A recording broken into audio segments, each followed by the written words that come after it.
Hi everyone, you are listening to L&D Spotlight, a podcast about learning and development brought to you by Nifty Learning.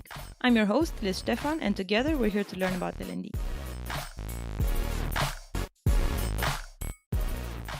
I have with me today Deeksha Hegde. She's recently been named as one of the 30 under 30 in the field of learning. She's been in people development for a few years already, starting her professional journey in HR consulting and then working in different internal roles in L&D, talent management, and similar fields. She is currently a talent development manager at Get Your Guide, where she works on onboarding, employee engagement, culture, and more. She's seen different facets of how we can support people in their growth and believes in a holistic approach, which is actually one of the main reasons why I invited you to record today. Just a very brief intro. We met during the Learning Technologies Conference in London, where we had a dinner with some of the people in the community at Offbeat. And I was very impressed by your, I want to call it dedication to the purpose of the L&D role. This is the thing that impressed me the most, because I felt that you are the kind of L&D professional who understands why we're doing this, and you're also making every effort to do it the right way. So here we are. One other thing which I will ask about a bit later in our conversation is I also think that you're very committed to your own development. And I think this is a very, healthy approach to being an L&D professional. If we're supposed to help people develop and grow, I think we can set a very good example as L&D professionals to be committed to our own growth. So thank you so much for agreeing to record and to be on the show. Welcome. I am very flattered by how you're introducing me. I definitely don't want to come across as some kind of expert who's seen it all and done it all, but I'm very happy to discuss what we think the L&D role could be and where we can take it. I guess we can take this conversation in a couple of directions. I think one of them would be, I really want to get your opinion on why is it important to have an L&D function and what purpose does it serve? And then obviously we will go a little bit into how the L&D professional can fulfill this purpose more effectively. What's the relationship between L&D and employees? My opinion is that employees are the internal customer of the L&D professional, because L&D is a support function. You're supposed to be there to help people achieve certain goals.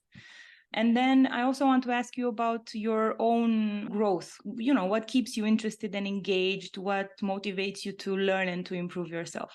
So let's dive right in. What are some misconceptions about the L&D role, and what is actually or should be the goal of L&D in the business? All right. I think you touched upon an important point about the customers who are L&D's customers, and it's really tricky to define this because the people making the decisions and the ones who can spend money are often not the learners themselves. So I think L&D professionals are very empathetic about who their learner is, and they usually put in every effort to meet the needs of the learner. But it's not as simple as a business selling products to its customers, because we do also have the leadership and the people running the business who have a lot of influence on how L&D works, how many blockers they can unblock, how much they support learning in the organization, and how much influence they have on the direction of L&D. So I think it's not so clear-cut to say that employees are the customers.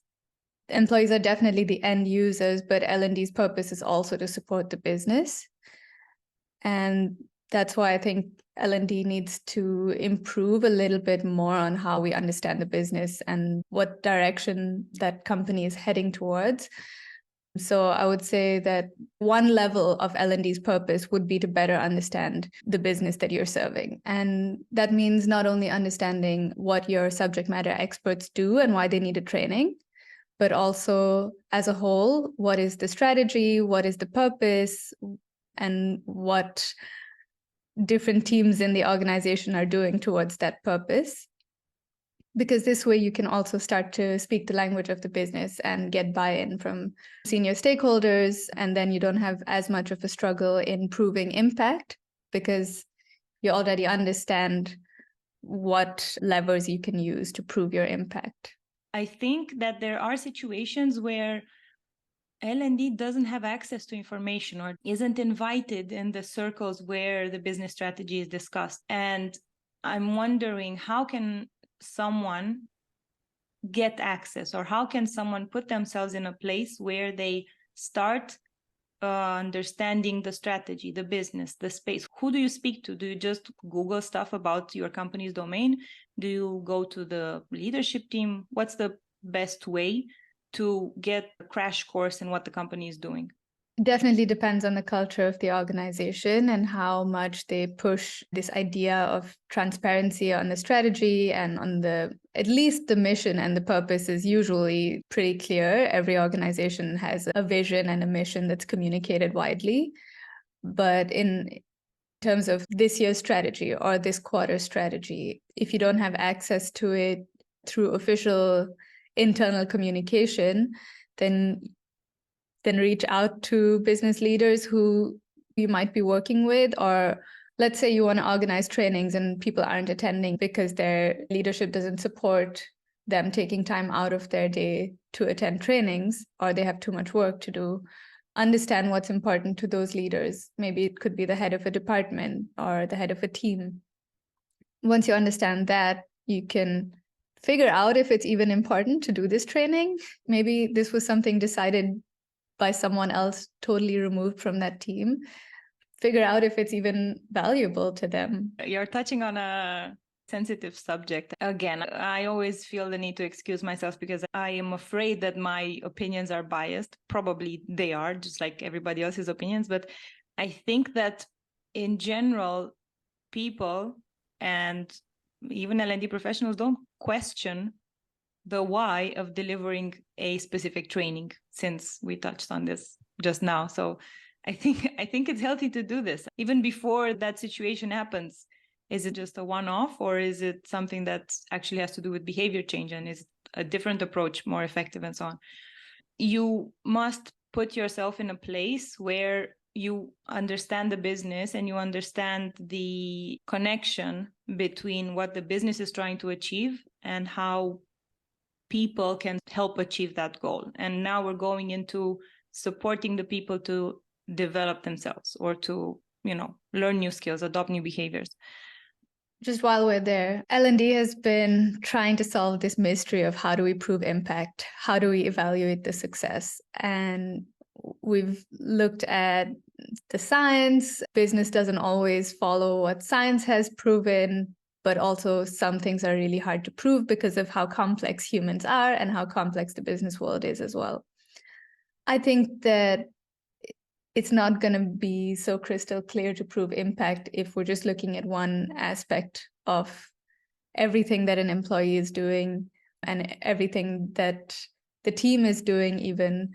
And if we look at the traditional L&D approach, it has been to create more content, deliver more trainings, deliver more workshops. And I think that's increasingly becoming an outdated approach. And I think L&D needs to also become more and more transparent and into the background, where employees know how to access learning when they need it, and you don't have to go behind them and push them to attend a training. It should be more infused into a broader culture of learning and performance, where people are excited to grow and excited to learn. And then the L&D team is a resource that can support. Where do you think that the L&D function has the highest impact in light of what you just said? Is it in the creation, curation, delivery of resources, or is it in teaching people how to search for things themselves and to, guiding them, giving them the tools, but not fishing for them? Is this the right question to ask? It's really hard to reach every learner and improve their lives or improve their learning experience, because a lot of learning ideally happens in the flow of work, and we're not experts on what every other team is doing. I think the more strategic target would be leaders, so managers. Are they aware of their responsibility to develop their people? If not, can we work on that? And then can they help their team learn? Because they tend to know what's needed in the team. It could be as simple as encouraging people to take some time out of their work day to learn something. Is that even allowed in your company, or is it seen as slacking off? I'm pretty sure there's no standard answer here, and it definitely depends on culture. So I find myself coming back to culture again and again, and I think it's super important.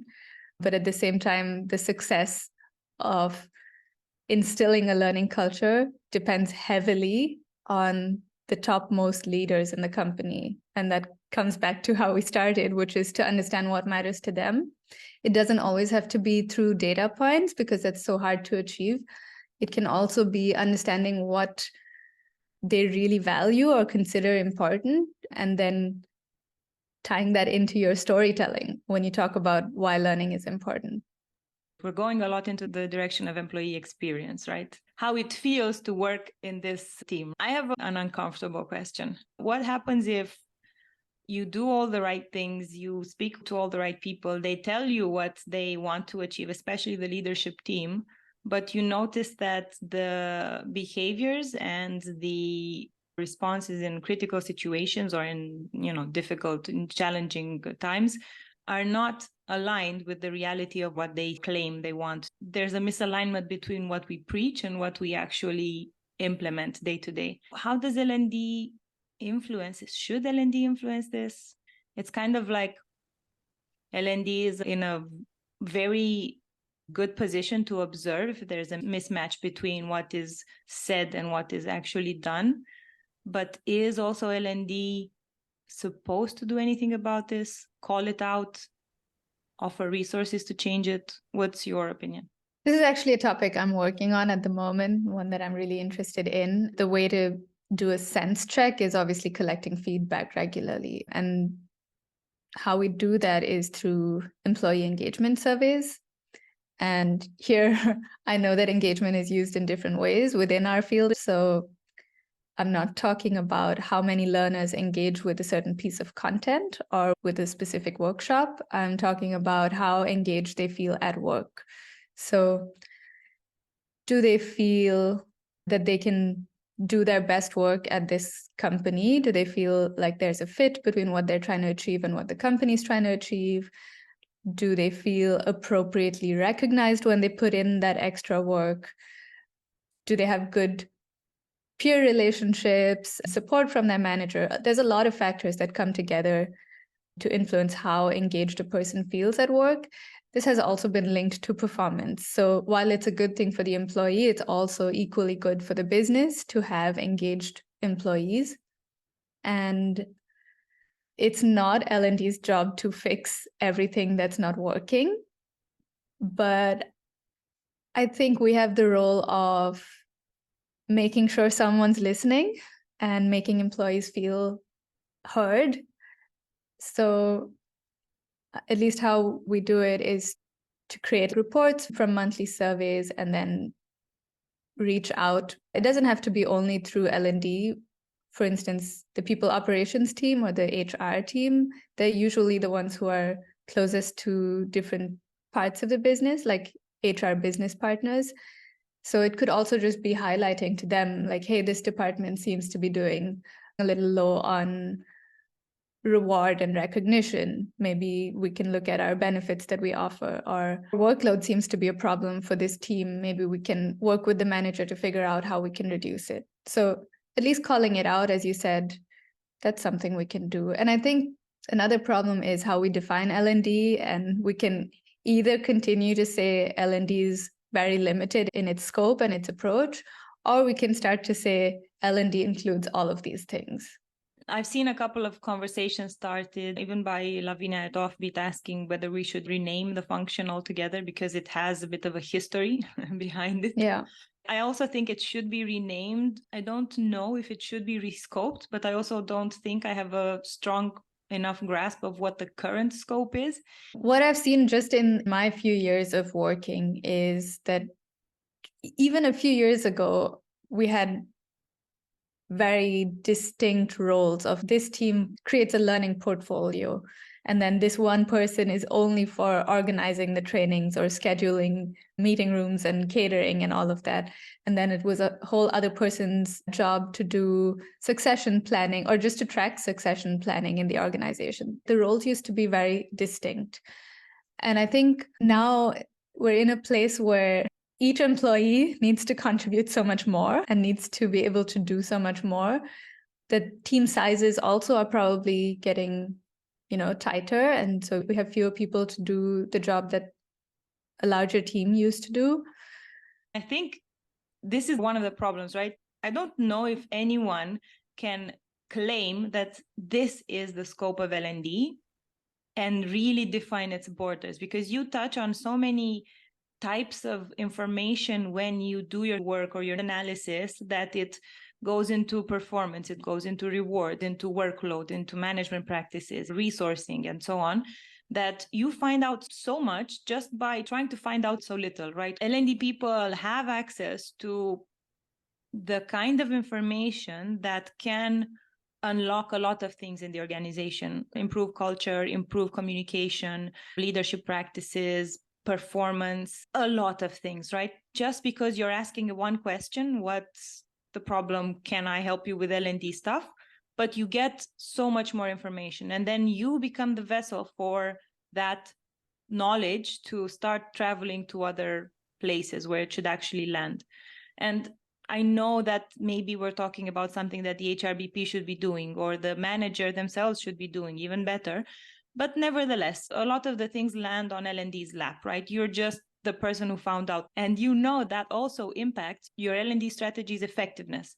Because no matter how much learning intervention you offer and how stellar the offering itself is, it's still going to be affected by that potential climate of people not feeling psychologically safe or not being 100% invested in their growth because they're 110% invested in keeping their job or something like that. I think the way to reconcile all of this could be to have a more unified people strategy among the different teams, because then you know that if there are blockers, that you can rely on your sister teams within the people department to also pick up that side of it and to collaborate with them. It doesn't have to be owned by a specific team. It can also be a collaboration between teams.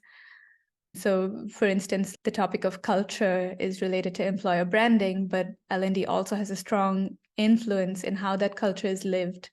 And then the HRBP, when they speak to managers, need to reiterate those same messages. So I think it's a unified approach that would help us as L&D to be more effective as well. Do you think that performance is supposed to be on L&D's plate or not? I think it could go either way. Just speaking to people in the field, if you speak to L&D professionals, you have people who are doing performance and those who are far removed from it. So it kind of depends on how the organization set it up. I don't know what it should be. I think it's not so much about performance evaluation. I think it's about supporting people to do their best work. So are they clear on what's expected in that role? Are they clear of the expectations that they need to deliver on? Because that's what counts as good performance at the end of the day. So I think at least the work of defining expectations, having clear competency profiles, having an idea of what your next step could be or what you need to improve on, these are things that L&D could have a hand in. The reason I was asking is this. So since you mentioned this idea of a strong alignment between all the people functions to the point where everybody's relaying the same message to the decision makers, I think that maybe historically companies haven't necessarily done a good job of maintaining a consistency of their people strategy across functions. And I was thinking, is it because some parts of the people function aren't viewed as being relevant enough to be included in the strategy and trusted to put it into place? Because, for example, I can see a scenario where you have the L&D team who's just delivering training, creating content, vendor management, etc. and people who do performance. And I feel that these two functions separately are existing at different speeds. One of them is very tied into the business goals, and they understand that we need to do this super quickly, measurement, etc. Whereas L&D might still live in that universe of, oh, we're organizing training, hours of learning per year, but they're not necessarily existing in the same level of urgency, let's call it. And I was thinking, if you unify these and you absolutely tie any learning intervention with a performance output or expectation of improvement, then L&D becomes more strategic, is perceived as more strategic. Therefore, they're invited to contribute to the strategy. They can insist on that alignment of messages between all the people functions and so on. I don't know, I'm thinking out loud here. I'm actually coming back to the topic of renaming L&D because I don't think that L&D and OD are that distinct. Ideally, the same person looks at it through an L&D lens and then through an OD lens and through a talent management lens. That's the ideal. And I think that's what we should be striving towards as professionals in the field. The skills that are needed for these different little parts of L&D, OD, performance, competency profiles, why can't we do it all? This is actually a very interesting topic. There's also this aspect of one person is expected to do so many things, do the instructional design part, do the admin and whatever scheduling and whatever invoicing and so on, do the needs analysis and consultancy component, maybe also, if possible, implement a leadership academy or program on the side and all of this. So there are also voices that say that the L&D person is expected to wear so many hats and do so many things that even for them, it's hard to discern what is it that I'm doing, right? Why am I here? What's the 1 or 3 goals that I'm supposed to achieve? And can I be excellent in all of these areas? Because, I mean, it's hard, right, to be excellent in all of these areas. And then talking about a rebranding or increased scope, is that feasible? I don't know. Is it okay to do this? Because I feel instinctively that we should be sort of unifying the threads in a way.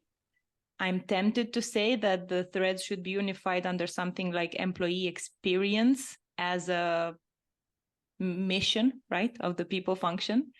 Employee experience and performance, I guess. But it's a lot. I would go right? for that. It is a lot. I think we're also talking about maybe different scales of operation. In my head, when I'm talking now, I'm thinking of a startup or a scale up where it is a bit more fluid across these departments. You don't even have separate departments doing these things or different teams doing these things. In my team, we do all of this already. Whereas I have also worked in larger organizations, as I said, where there was like a separate team for talent management and a separate team for learning. So it depends on how many employees you're trying to serve. Again, what is the people team's strategy or your HR strategy? And what is the trade-off there? Is training, creation, and delivery really important? Then yeah, hire how many ever people you need to do that. And here I'm talking to people who are maybe at that level where they can influence how the team is set up. So if you're creating job descriptions or just setting up an L&D team, why not have it open so that the person filling that role can do a little bit of everything? Because this also builds that person's understanding. In my experience, it really has been helpful to see problems through these different lenses. I think so far we've managed to successfully explain or say again why this is such a complex role and why it has so many facets. I mean, you're working with people, which in itself has a high level of complexity. You know, it's unpredictable, it's subjective.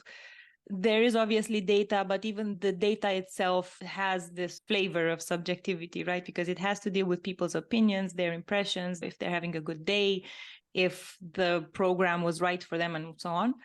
How does an L&D professional stay on top of their game? How do you do it? What's your advice to become this kind of professional who can handle this complexity of work? In my own work experience so far, I was really lucky to start with a consulting role that, wasn't focused on that organization's internal L&D, but was looking from the outside in and seeing different sizes of organizations, different industries that they were operating in, and all kinds of people-related challenges that they were coming to us for. And it wasn't only learning related, since it was HR consulting. Sometimes it was about creating an assessment that would help people hire new people. Sometimes it was to develop their managers, or even something as abstract as improving customer centricity among salespeople. So there was a variety of projects, and I think that already gave me this foundation that you don't need to solve all these problems in the same way. And it set the tone for really listening to what people's need is and then trying to customize a solution that would work there. And then with each subsequent role that I had, there was some elements where I could bring my previous experience and use it, but I also really enjoyed having things that were new to me and that I hadn't done before, and sort of adding them to my collection of different kinds of projects now. And that really brings me more energy when I can work on new topics that are somehow connected, but where I'm not always the expert. I take it from here that you have a healthy level of curiosity and you're not afraid to dive into something that you don't have a complete understanding of. Yeah, and if I had to give a suggestion to other L&D people, even when you go to a conference, do you attend the talks that are connected to your work now, or do you also attend a few where you have no idea what you're going to get? Because I try to mix it up. So I look at the agenda and I'm like, okay, these are things that I'm working on now where I could get some insights, but these are things that I would really love to learn more about because I don't feel super comfortable in them. And I think that's a good balance, because you don't want to lose the opportunity to be a well-informed expert in some of those discussions, because you get this sense of achievement. You are able to connect the dots more easily. You're able to take the insights more easily when you attend, let's say, a talk or read a book about something that you're already familiar with. There is some value to that as well, because you're building on your strengths, but then, yeah, also explore what's out there. What kind of things do you follow? Do you subscribe to stuff? What kind of events do you attend? What kind of books do you read? Can you give some recommendations or some things that, made you think or made you have an aha moment or made you very enthusiastic about something? I recently got a recommendation to buy this book called Employee Experience by Design. And this was recommended also by an L&D leader, Michelle. I like the concept of looking at it as a whole employee experience, like we talked about, because there you're bringing in the UX lens of this is an experience that we're designing, which I think L&D is already doing quite a bit. When we create trainings or when we do learning experience design, we are thinking about the user experience. Then there's also this lens of looking at employees as customers. So in terms of organizing it as a campaign or creating branding and marketing for what you're doing and catching their attention, keeping them through storytelling. And then, of course, the people side of things as well. So, yeah, I think that's been an interesting concept to learn about recently. I also noticed at the Learning Technologies conference that there was already some material outside of L&D. For instance, there was the skills matrix and, talent management kind of topics. But I would hope that my next conference is even wider, looking at the people experience even wider, looking at culture, or I wish there was just a people conference. Maybe we'll set one up together. We'll find a bunch of other people who are interested in the same thing. What kind of voices do you listen to? Do you follow some people in particular? I think we probably follow some similar people. Lavinia is doing a great job. So Offbeat is the only newsletter that I subscribe to at the moment. And I also think that Lavinia and Millie together with their podcast are doing a great job in broadening L&D's perspectives, just as we were describing. There's so much beyond what we're already doing. And I think that this is a great approach. There's so much that we can learn from just by talking to other people. They don't even have to be other people in our organization, but just your friends and your network. Learning about how they view work and how they view learning can give you more honest feedback than maybe what your learners and your subject matter experts would tell you. If you hear a friend complaining about their L&D people, then you know you've hit the jackpot. I think L&D has so many strengths. L&D professionals, whether we look at it as instructional designers or the wider set, we truly care about employees. And there's definitely value in the skills that we bring. We, like so many people in the field, also are looking at the psychology of things. Many people now are starting to work towards getting a better understanding of the business and being more strategic partners. So I'm optimistic that we're heading in the right direction. I think that we are in a very fortunate moment in history, let's say, because obviously with AI and everything that's going on, it will make it so much easier to quickly access a giant amount of data, something that would have taken years, months, or whatever to do. And this newfound curiosity for what's actually going on in the brain, in the organization, in business. I agree. I feel that the L&D professional is uniquely positioned to understand so many things that they are also uniquely positioned to influence so many things within the organization. Yeah, I think sometimes we just need to be more confident about our value to the business and our value to employees. We've been sort of on the back foot trying to reactively prove our impact, but we know that we're having an impact, and I think we just got to keep doing what we're doing. Can I ask you what you do to advocate for your role in the organization? Do you actively do regular check-ins, or do you present outcomes of something, or what's your advice to building that confidence to speak out and to argue the case for investing in development or for supporting the L&D function more? I think I've been fortunate in that learning and personal growth is valued at my company already. The leaders are also quite involved in what's happening, so we don't have to go back to them and catch them up on months of work. They are quite closely involved in the things that we're doing and supportive of it.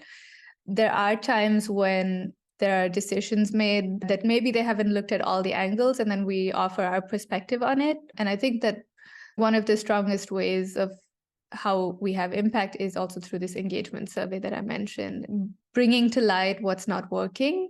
And then most people have the intention to improve things based on the feedback that we're getting. What's a healthy frequency for the engagement survey, in your opinion? That's what we're trying to find out. So I would love to know as well.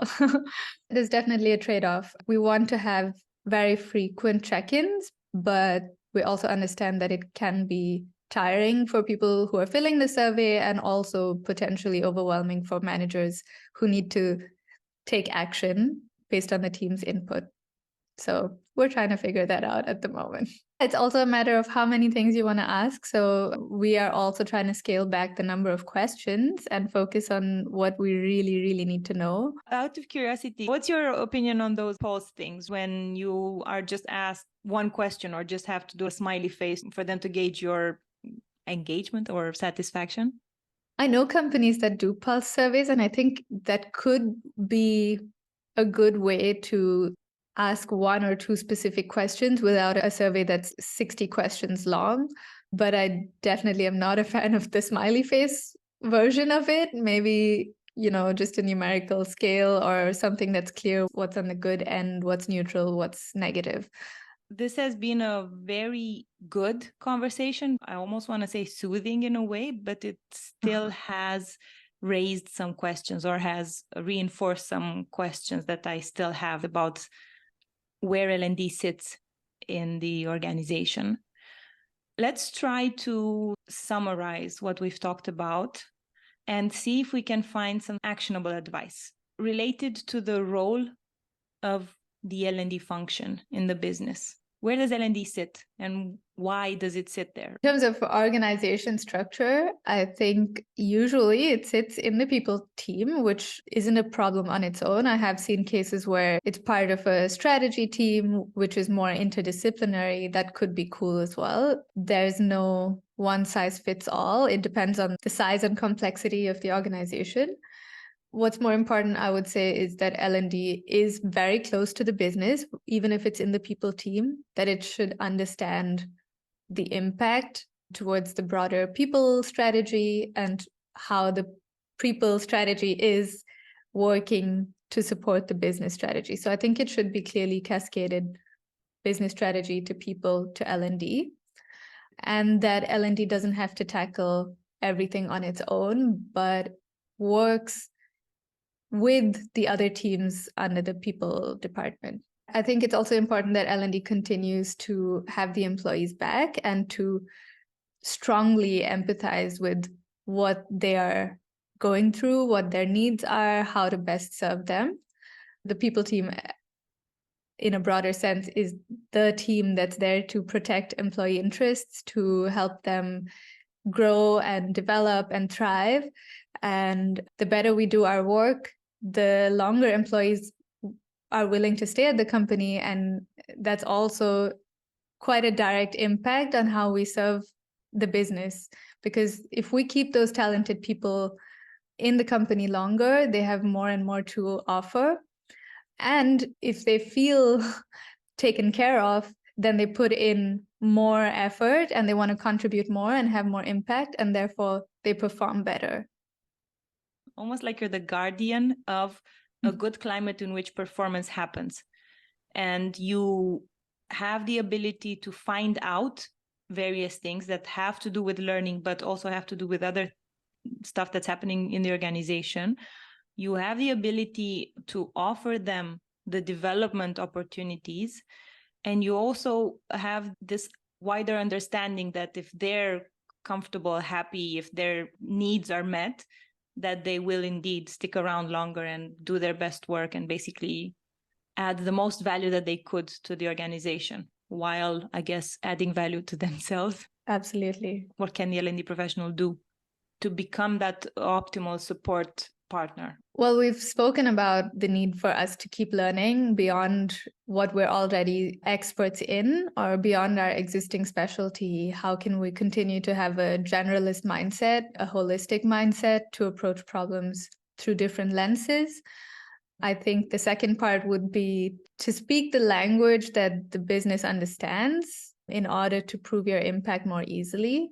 And then when you've done these things, you're basically in a really good position to work effectively. So the third element would then be to have confidence in the impact that you are creating. I just add another question, which is, if you're taking care of employees, who's taking care of you? Whose job is it to keep the L&D professional engaged? This is really tricky. I don't know. Hopefully you have a manager that's also taking care of you. I think L&D is in this weird position where we have other people's backs, but we're often left in the dark or not recognized enough for how much we're doing, simply because impact is so hard to measure. But we have amazing communities. So this is where I get my refueling of energy, is just meeting with other people in our learning and development networks like the L&D Shakers, or even going to local meetups of people who do similar work. And it serves two purposes. So you always find people who are doing a slightly different version of L&D or different topics entirely, but these are people with the same kind of heart and soul and the same kind of being a guardian of the employee kind of mindset. And then you know you're not alone. And there's something soothing in talking to other people who are going through the same thing. I'm very happy that you said that. I wholeheartedly agree. I think it's super important to find people with similar objectives, also sometimes similar struggles, similar questions.